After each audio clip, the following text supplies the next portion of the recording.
When my son asked me if he could be involved in professional sport, I said yes, of course you can. And he said how?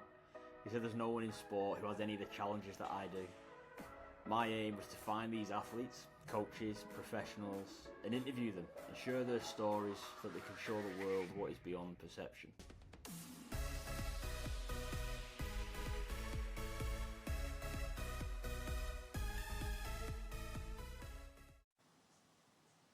Hello and welcome to the Beyond Perception podcast, a podcast created to explore the world of sport and the people who are involved in it, from the athletes, coaches and staff who are both on our screens and behind the scenes.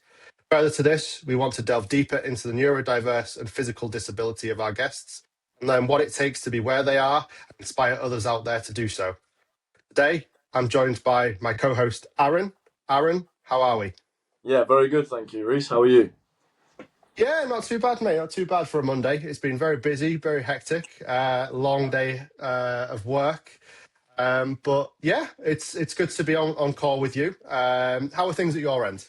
Yeah, not too bad. Just had a week off from rugby last week, which is nice. So had a pretty chill weekend, which was lovely. And then back into work today and being busy, and yeah, it's been all right. Good to hear it. So since we last spoke, we've got a guest coming on. You might know him from your rugby days. I know him from my rugby days.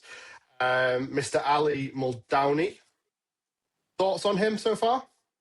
Yeah, seems like an interesting bloke. I think it's going to be a bit of an eye-opener to get a chat to him and sort of delve deeper into his neurodiversity and how it affects him playing-wise and coaching-wise. I think that'll be really interesting.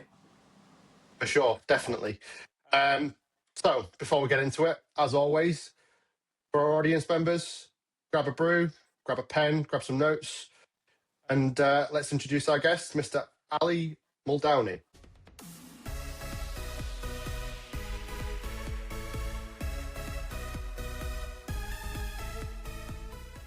Okay, Aly, how are you? Yeah, I'm good, thanks. You? Yeah, not bad, thank you, mate. Thanks for coming on. Firstly, our audience members would love to know, who is Aly Muldowney? Ex-professional rugby player, played for a few teams, Moseley, Glasgow Warriors, Exeter Chiefs, Connacht, Grenoble and Bristol Bears. And then obviously moved back home now to where I'm from in Staffordshire and coaching at my local club now. Glad to hear it. So you're a busy man. I can assure you that you've been through many clubs through your career. So take us off the field. How was things when you first came into rugby, like from your perspective? Well, it wasn't until late really. I mean, I played a little bit at school when I was 11 and 12 and stuff, but then I was more into basketball and so I started playing rugby again when I was 19. And it was only by chance playing for my local rugby club, Stafford, and then kind of enjoyed it then because I was playing basketball all the time and we were in the national leagues. Like, I was travelling around the country, but it wasn't much fun in a sense because there's not much investment in it. So it was like travelling around cars, and at the time I think I was working at McDonald's, so I couldn't afford to give up a whole day's wage on a Saturday. So started playing on Saturdays down at Stafford Rugby Club, and then just really enjoyed it. Just fitting my life a bit better. The social side was great, so I thought this probably suits me a bit more now. Amazing. So, I mean, a big difference between basketball and rugby. So, say that there's a lot of transferable skills there, especially for the second row. Extremely. What sort of transferable skills can you divulge on that? Yeah, a lot of people might joke about my jumping ability at the end of my career because my ankles are screwed, like they're horrendous now. But like that hand-eye coordination, that jump, being able to move the ball quickly, catch, pass, those basic skills. And there's a lot of skills with ball above your head as well in basketball. So, that comes especially into like second rows with kickoffs and lineouts. There's a lot of transferable skills there.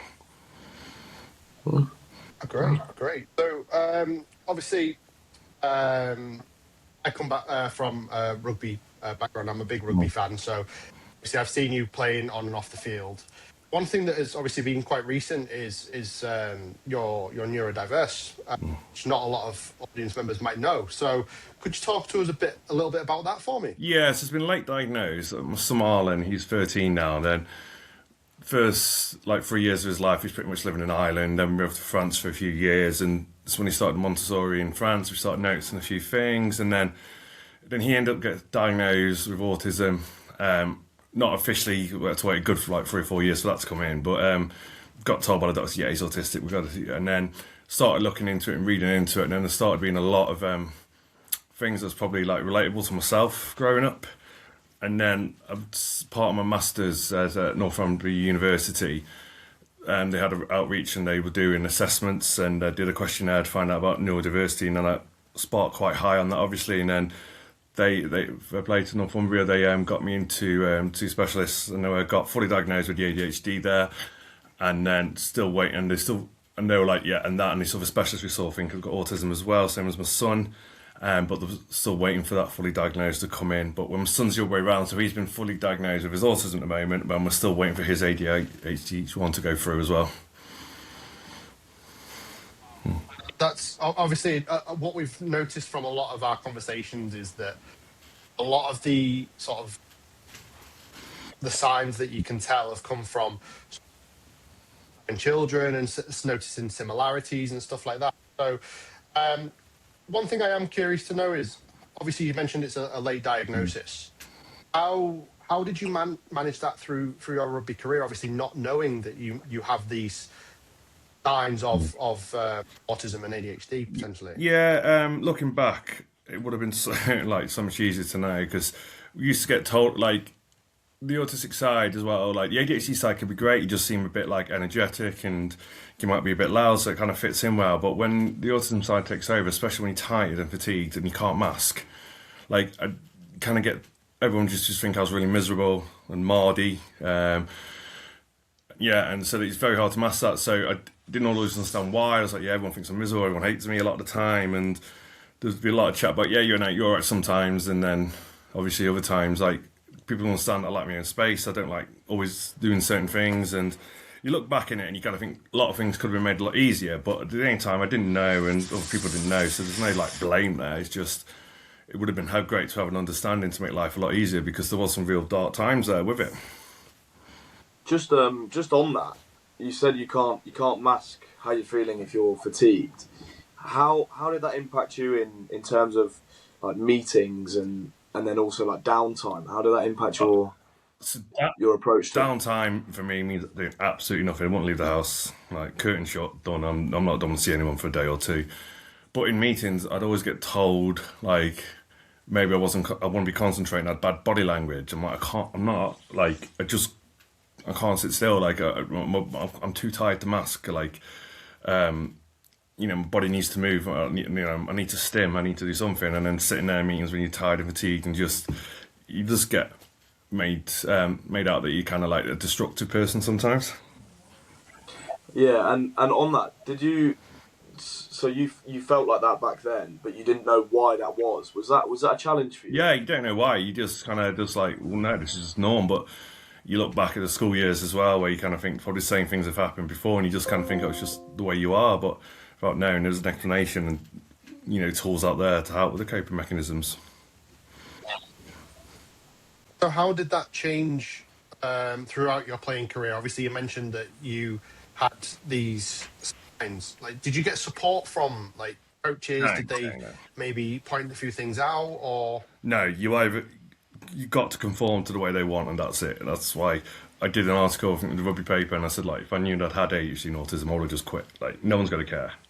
And it got tougher and tougher as I got older as well. I think my body was just more like, I'm sick of masking, I'm sick of trying to pretend here now. Like, and then you just get told you're miserable all the time. So it's like, well, no, I'm quite happy sitting in a quiet space, not speaking for an hour or two. I just want to be left alone. Is there an element of you feel frustrated that happened, like throughout your career, or you feel sort of, I don't know, a bit miffed that people saw you like that when that wasn't the truth? No, again, it's about understanding. If they don't understand, you don't know. If I don't know, then it's, if they've known that and treated you the same way, then it's a very different story. Like, yeah, I wish it's been picked up in school. When you hear about some of the stories about my childhood, you're just like, how have it been missed on myself, and God knows how many others as well. Yeah. It's funny you mentioned that. We had a chat with a coach for a previous episode where he didn't he knew there was signs there, but he, again, like yourself, was diagnosed through his children. Obviously, there was a lot of similarities, but he didn't have the support of every coach. They knew of the signs, but they didn't really do much. And it was only towards the latter stages of his career that he had the support and the not the help that he deserved and needed to continue with his career. So there's a lot that resonates with yourself about. So my question to you then is, how have things changed between then and now? Then obviously you've sort of you've transpired into a coach now. Have you seen any changes? Has the governing bodies offered more support? Is it now picked up at clubs, at club level for younger players? There was a little bit, and staff with friend has obviously started doing a bit neurodiversity coaching where we can. But I'd imagine the professional game, like, I don't think that they'll care. Like, someone said to the coach saying, right, he's burnt out, he should miss the gym session and that meeting this morning, let him just train this afternoon and let him do his weights when he wants. They'll go, no, he's either doing it all or he's not playing. Like, I don't think that'll ever change. I still get contacted quite a bit now by that university coaching. I know there's the RFU have got some things on their website now, but there's no one really to talk to. And I think people have spoken to me, so they've reached out to the RFU and they've sent him my way really to speak to someone. Apparently it's what they said. So, I don't think there's a great deal out there. I think it's getting better. There's obviously better understanding, and I think, especially with rugby, I think there's so many people that get pushed towards rugby. Maybe not the autistic side, but definitely the ADHD side. So there's definitely a lot of help that's going to be needed and required there soon. Do you think there's going to be more support for neurodiverse people at the lower levels, at sort of grassroots level, rather than the professional game? Like you said, no coach is gonna let someone have some downtime on their own and do their weights when they want. But as a grassroots coach for younger players, I'm sure there could be elements of that put in place. Yeah, I think it's just basic understanding. When I speak to teams, it's little things that you learn yourself. Like, if you've got an ADHD kid, or say you're in a circle, you want to talk to players, and you go to the person juggling the ball, stop it, you're distracting people. But that's what if that child's neurodiverse, he probably needs that distraction to help him focus. So things like that, give him a ball, let him juggle it around. An autistic child needs to go, if he's in the middle of a drill and wants to just go off, let him go off, let him stim in his own way, and then let him come back into the group. It's kind of got to have a lot more flexibility. But the trouble is that you still get some coaches who'll be, if someone doesn't conform, it's a punishment, you've got to go and run around the post. And it's just, I mean, even for a child that's non-diverse, that's just absolutely ridiculous anyway, the best of times. Yeah, that makes sense.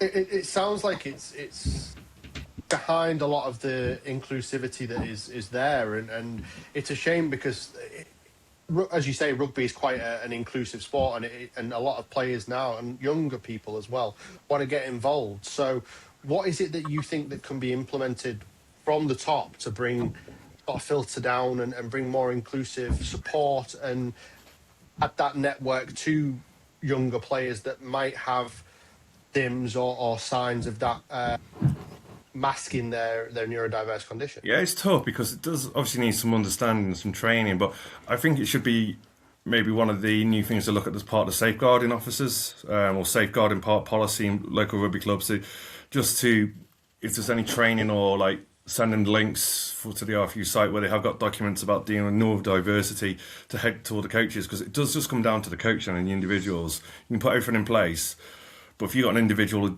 you'll find a lot of people still don't believe in that kind of stuff. They think it's all just, it's just wrong, it's not real, caused by paracetamols, or they just need a bit more discipline. There's a lot of BS still around from people. So it all comes from the buy-in from the individuals, like coaches, that are going to need to, because it's going to be difficult and it may slow things down at certain times. But again, your job there is not to try and live out someone else's dream of thinking you're managing England by coaching your local under-6s. It's, forget, mate, that's gone. It's not going to happen. But you can be there to be such a positive effect on the young person's life. Yeah. So would you say that's more of maybe some sort of stubbornness from the coaches not wanting to buy into that, or is it just a case of there's just not knowing of what to do in that situation? Not knowing and not understanding. I think it's an educational thing. There's no point just pinpointing someone's doing it wrong and saying, like, and then like killing them for it and like outing them. But if they've got the understanding and knowledge and they still carry on, then that's a different subject. I'll say, right, get rid of him, it's no good. Or her, sorry. But the big thing is about education, about spreading the word and like how you can help these people and individuals. And it's not always about the individuals as well as helping the coaches understand, because if you don't know, how they meant to understand it, how they meant to know what to do. It's the same with first aid. It's this type of first aid, if you've got no first aid course or you don't know how to do CPR, you can't expect them to be an expert in it. Yeah, that makes sense. Yeah, it sounds very much so that the education side is lacking, and I'm sure with World Rugby sort of looking at ways to bring it more inclusive across the entire board, I'm sure that they will help with the the RFU, the Ireland Rugby Federation. That there are things that can be done. Take it from, I'm looking more at your side now, Ali. You're obviously now a coach. You have your neurodiverse condition that you have to navigate within your coaching now, that you might have been different from your playing side. Have you actually looked at what aspects you've brought across from your playing side that you bring to your coaching side that then makes it a little bit easier for players that may have signs of neurodiverse from your coaching? Probably not from the professional side, no, because like I say, it wasn't there. It's still not there. And so there's no transferable from professionalism into the junior section to deal with neurodiversity. Like you say, and I wouldn't have done before unless if I hadn't gone through what I went through with Ireland, I wouldn't have known myself. So I wouldn't have known anything else to try and help people now. And, so it's just, again, it's about that knowledge and experience. You can't expect people to always understand, like I say, what they've never been taught, or they've never had chance to read up about or gain knowledge on.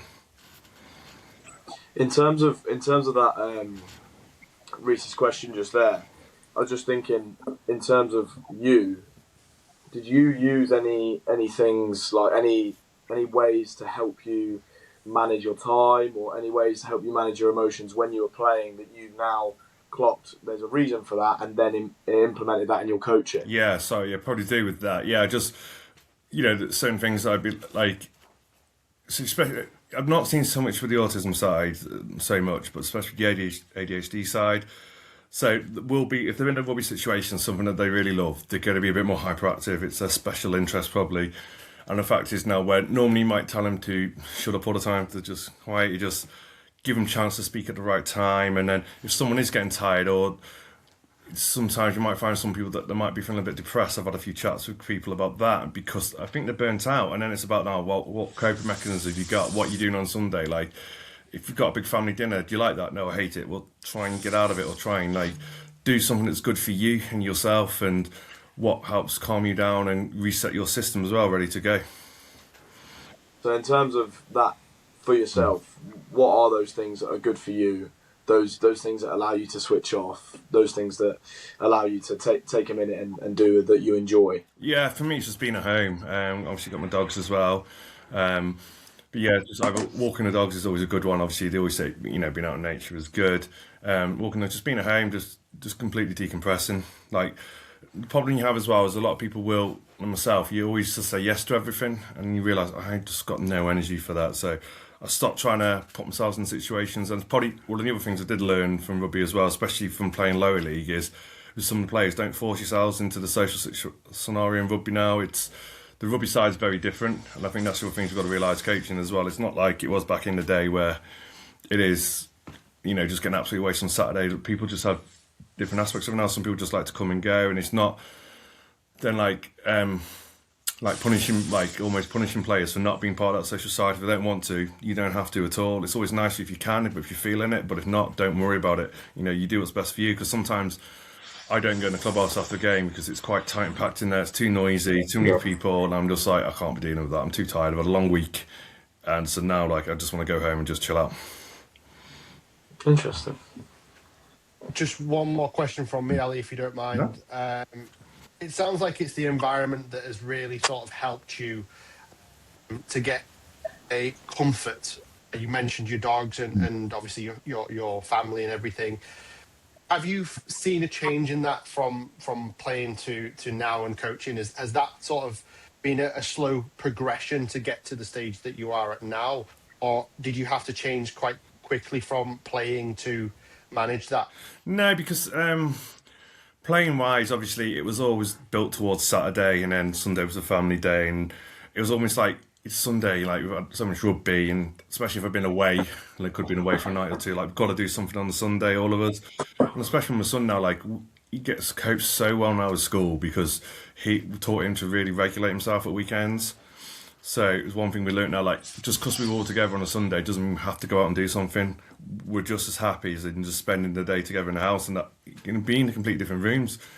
Like my son doesn't like it too much when we're out, but obviously he doesn't want to be in the same room as us. He's 13 now, but he doesn't like us being out. Like it's if he's just like, well, when you go, when are you coming back? Well, great. Do you want to come with us? He's like, no, but like, okay, I'll be back as soon as I can. And I think that's one thing we've learned is like not forcing ourselves to do too much, like trying to go on to social norms. We do what's best for us and what helps us regulate. Nice. Okay. Just on the back of that, Ali, obviously you mentioned that your kids are now at an age where you want to be doing separate things. They don't want to be that sort of together all day, every day, which I kind of get. Have you seen from parenthood, obviously, how have you navigated your own neurodiverse with your family sort of constraints? Has that sort of been a challenge for you? Has it been quite easy for you?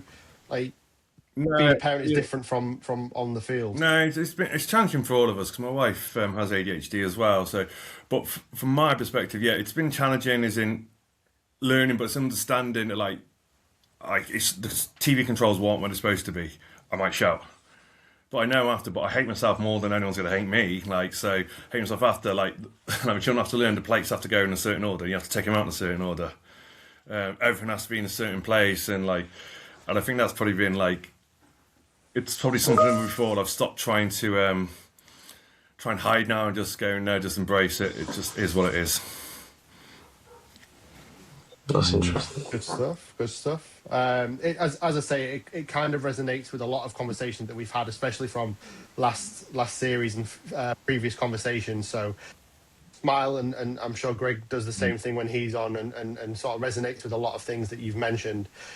Okie doke. So, Ali, what we'll do is we'll ask you a few quick fire questions just to end. First thing that comes to your mind, you can answer it as quick, as long, short as you want it. Let's see if we can get some few things out of you to end. So, Ahren, over to you. Okay. Ali, do you have a super strength? And if so, what is it? My ability to sit and watch TV for long periods. Nice. Do you have a weakness?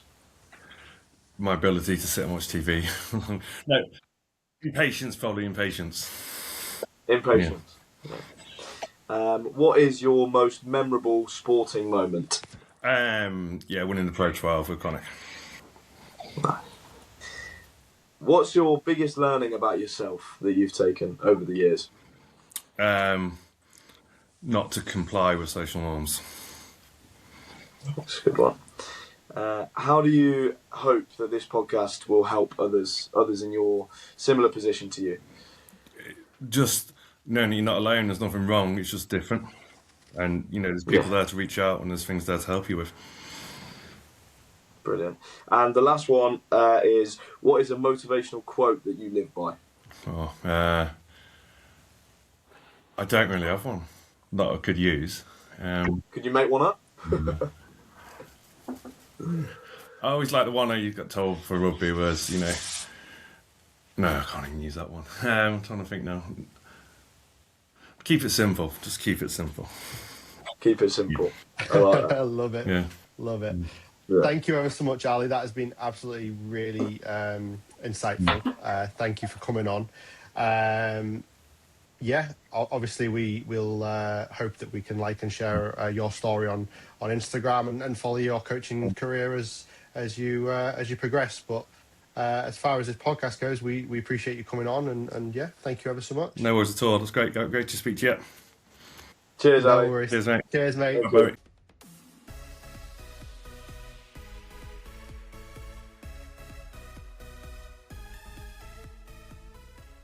Welcome back to our guests. We've just had a conversation with Aly Muldowney. Ahren, first thoughts? Yeah, really, really insightful. Like proper eye opening. He mentioned how his diagnosis was pretty late on, like as in pretty recently, and that he wasn't aware of it during his playing career. And he mentioned some things that were quite impactful, and a bit like, whoa, I didn't expect that. And yeah, I think it was a really interesting conversation. What do you think? I think there was a lot that can be taken from it. I think he definitely was hitting the nail on the head, very close to what is the general consensus of inclusion right now. I think the lack of support that he had throughout his career, and to still have that limited support now, even as a coach, it's very eye-opening to say. I just wish that he could have had that support, and who knows what his career would have been with that support. But like with the conversations we've had in the past, we've noticed that not everyone has the same diagnosis period. It can be later on in life, and with him showing similarities to his kids, his partner, I think he has a lot of things that could have been done to help, but there's a lot of things that still need to be done, especially in the world of rugby. Yeah, and I think he made it quite clear. He didn't know he had a neurodiversity, right, when he was playing. So how can he expect others to know and understand it when he didn't even know or understand himself? But I think what is lacking is the education for coaches and for people in these environments. That they need to be aware of the signs. Like a teacher should be in a school, and they will hopefully refer children or students who are exhibiting signs of neurodiversity, like that they should be in sporting environments as well. I think what one thing he said that sort of stuck with me is the kid playing with a ball, fidgeting with the ball while the coach is talking. A coach might tell him to stop doing that or tell them to stop doing that, but that might be his way of focusing or their way of focusing, because it's not the same for everyone. Not everyone can sit in silence and listen to someone talk constantly. Some people need to be fidgeting with stuff, and I think it's just about being aware of that and not punishing that behaviour. And I think that's really interesting to listen to him say that. For sure, and I think that the hyper focus episodes, Emma and Greg really hit the nail on the head, where it's not just the naughty boy idea and theory. Everyone has their own coping mechanism, whether it be for neurodiverse or not. I personally fidget with a pen just to keep myself engaged. Yourself has done it. I know Greg does it as well, and these sort of things need to be addressed. You mentioned the education. I completely agree with you. It then comes down to who is going to initiate those conversations, and this is why Greg, myself, yourself, Emma, the whole team, we want to have these conversations. We want to bring awareness, not just in rugby, but in the entire world of sport. Someone has to make that step and make that initiative of making change happen. And I think that's where we need to go with the direction of sport growing, especially in this country and overseas. You mentioned that there was just no support until he went to Ireland. Why is that? Why is the UK, why is England always behind? And we had this conversation with Kyle last week. So who knows what the future holds? But I think that is a good way to end. I think change needs to happen, and hopefully more of these conversations can be made. So yeah, thank you to our guests, thank you to our sponsors, partners. Thank you, Ahren, for stepping in for the lovely Greg today. Cheers, Reece. No And worries. hopefully it won't be too long till I see you in the next one. Yeah, perfect. I'll see you later.